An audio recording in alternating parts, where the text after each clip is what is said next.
The consort of Mantus was said to be a deity named or Mania, who is described as a Chthonic or underworld goddess to whom sacrifices were said to be offered at festivals such as the Compitalia.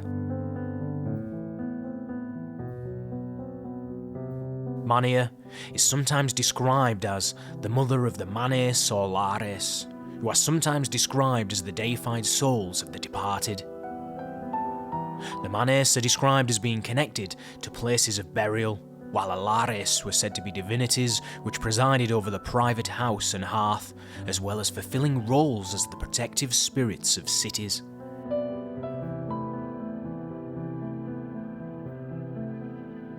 Both the manes and lares seem to be somewhat analogous to the Greek daimons, which were seen as lower divinities which were inferior to that of the gods, and were said to be powers who govern an individual's destiny or lot.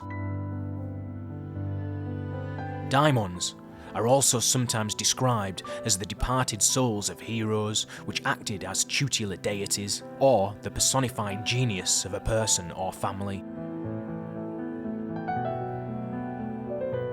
The goddess Mania is sometimes depicted as a naked, winged deity, wearing only boots and a pileus, which was a brimless felt cap, which was worn by the ancient Etruscans, Greeks, and Illyrians. Later, the cap would be introduced to ancient Rome. Sometimes Mania is also depicted holding a slingshot, which can be seen on some examples of Etruscan mirrors which have been recovered during archaeological digs.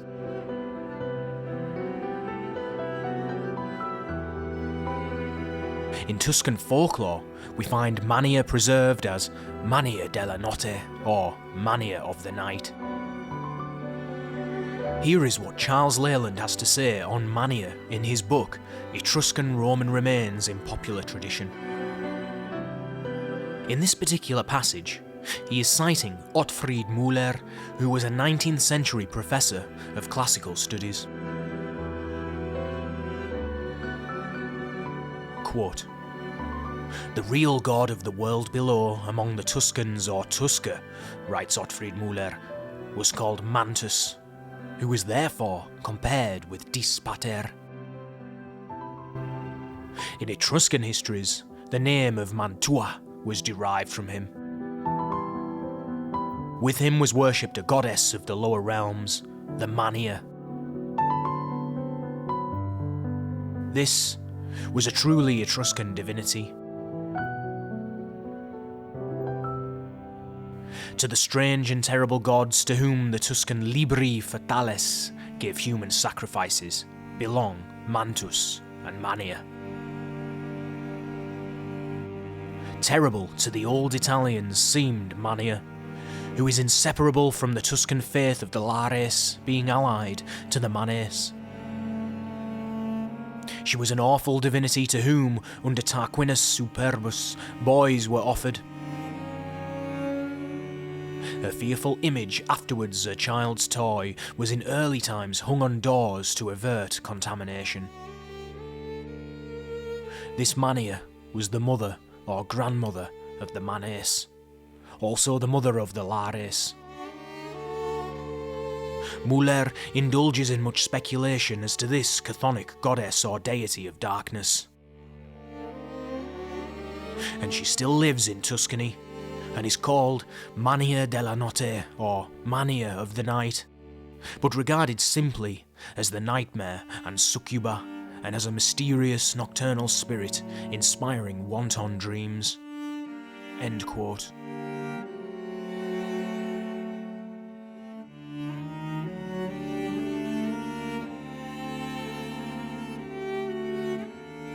The Greeks also had a group of daimons which were called the Mania, who are described as the personified spirits of madness and frenzy, and held a sanctuary in Arcadia.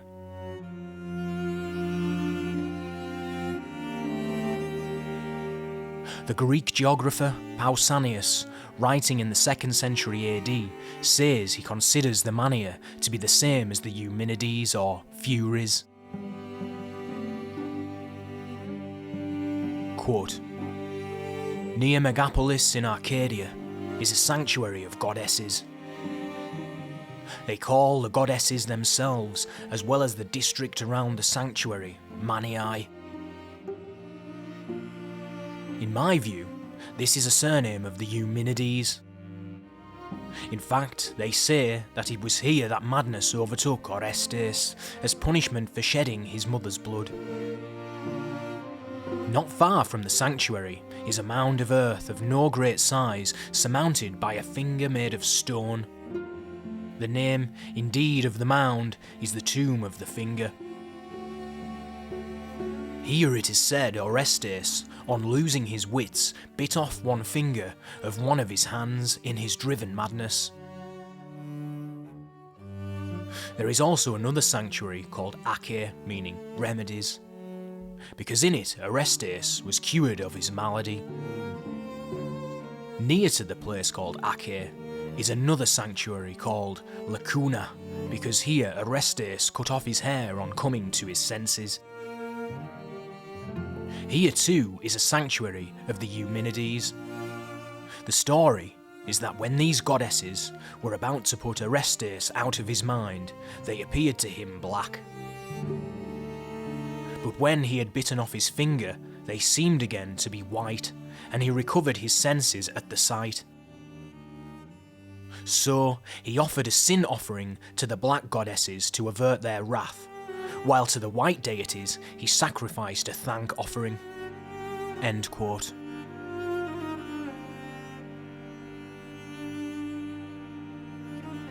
In Orphic literature, they are described as the daughters of Persephone and Hades, and in the Orphic hymn number 68, they are addressed as vociferous bacchanalian furies.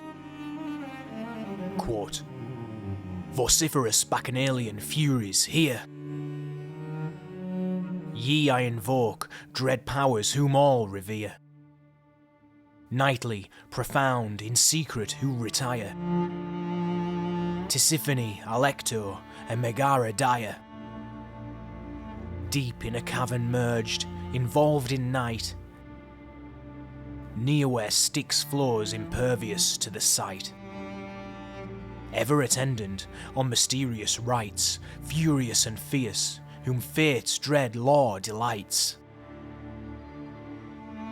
Revenge and sorrows dire to you belong, hid in a savage veil, severe and strong. Terrific virgins, who forever dwell endued with various forms in deepest hell. Aerial and unseen by humankind, and swiftly coursing, rapid as the mind. In vain the sun with winged refulgence bright, in vain the moon far darting milder light. Wisdom and virtue may attempt in vain, and pleasing art our transport to obtain, unless with these you readily conspire, and far avert your all-destructive ire. The boundless tribes of mortals you descry, and justly rule with right's impartial eye. Come, snaky-haired fates, many-formed divine, suppress your rage, and to our rights incline." End quote.